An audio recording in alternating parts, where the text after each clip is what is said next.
3 महिन्यातून लाडक्या लेकीची भेट झाली आपल्या बाबांशी. तर नमस्कार, माझं नाव आहे प्रिया आणि मी परत एकदा स्वागत करते माझ्या या छोट्याशा ब्लॉगमध्ये. तर आम्ही गेलो होतो त्यांच्या मामाच्या गावी आणि आरू पण तिकडे गेली होती, म्हणजे आमची मोठी मुलगी.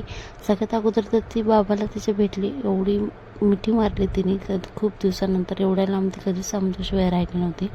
जाताना हे गिफ्ट मी तिच्यासाठी घेऊन गेले होते. तिला ते खूप आवडलं, त्याच्यासोबतच बराच वेळ खेळली होती. अजून बरेचसे गिफ्ट मी तिला नेले होते. त्याचा व्हिडिओ मी घेतला होता, पण काय ते मिस झाला वाटतं, मला भेटलाच नाही ते कुठे. एवढी खुश झाली, मम्मा कधी आणलं, कुठून आणलं, कसं आणलं, हे काय सगळे तिचे प्रश्न चालू होते. गळ्यातलं जसं नाही ते पण मी तिच्यासाठी आणला होता. हा नवीन ड्रेस पण आणला होता. त्यानंतर ह्या बहिणीचं प्रेम बघा. त्या दोघींना पण मी सेम ड्रेस घेतले होते आणि हे बेल्ट जे आहेत मी घरीच बनवले आहेत. जर तुम्हाला पाहिजे असतील तर तुम्ही मला कमेंट करा, मी नक्की तुम्हाला ते कसं बनवलं सांगेल. तर किती काळजी घेते बघा. खरंच बहीण असणं पण तेवढंच महत्त्वाचं आहे. तर आम्ही सगळ्यांनी सेम कपडे घातले होते, म्हणजे मॅचिंग केली होती. त्यामुळे छान छान असे फोटो काढले, काही रील्स बनवल्या आणि फॅमिली रील्स पण एक बनवली होती, म्हणजे सगळ्यांनी सोबत यायची अशी. खूप छान वाटलं. त्यावर मी इंस्टाग्रामला ते व्हिडिओ टाकलेले आहेत, तुम्ही बघू शकता. 178 टोंपे या नावाने माझी ID आहे.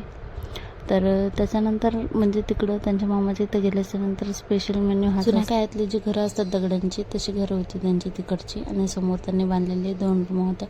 त्याच्या साईडलाही वेगवेगळ्या प्रकारची झाडे त्यांनी लावली होती. आंबट चुका वगैरे असतो, अजून शेपूची भाजी, असं जवळजवळ बरंच काही लावलं होतं जे त्यांना उपयोगी पडेल असं. तिथंच पपईचे झाड पण होते, त्याला छोट्या छोट्या पपया आल्या होत्या.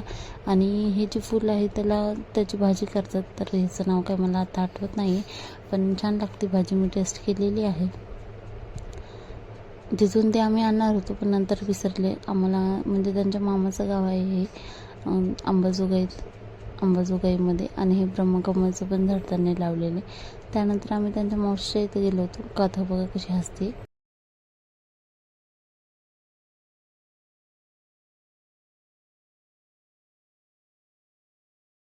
खूप छान रमली होती तिथं. सगळे तिच्यासोबत फोटो काढण्याची इच्छा होती. आणि तिथं डॉल होती एक छोटी टेडी, तो दिला होता तिला. त्याच्यासोबत खूप छान खेळत होते ती मस्त. आम्ही आता तिकडं फोटो काढले होते त्यांच्या मामाच्या इथं, आणि नंतर मावशीच्या इथून निघताना पण फोटो काढले. अशा सासू सुनांचे छान छान फोटो काढले आणि निघालो आम्ही आमच्या गावाकडे येण्यासाठी. त्यांच्या मामाकडे आम्ही बऱ्याच वर्षांनी गेलो होतो, म्हणजे गडांगण जेवायला अशी इकडं पद्धत असते. लग्न झाल्याच्या नंतर नवीन तेव्हाच गेलो होतो, त्यानंतर काही गेलो नाही. त्याच्यानंतर आत्ता गेलो जेव्हा मोठी मुलगी माझी 3.5 वर्षाची होती त्यावेळेस. तर खूप मजा आली. बरेच जण, खूप मोठी फॅमिली आहे यांची, कारण त्यांना 3 मावश्या, 2 माम्या, त्यांच्या आईला धरून त्या 4 बहिणी आणि 2 मामी आहेत त्यांना. तर एवढे सगळे मिळून तिथं आम्ही हे केलं. पण काय व्हिडिओ काय मला घेता आला नाही, नवीन ब्लॉगिंग करता आलं. मग त्याचे असे छान छान आम्ही कपल फोटो वगैरे घेतले होते, फॅमिली फोटो पण घेतले होते.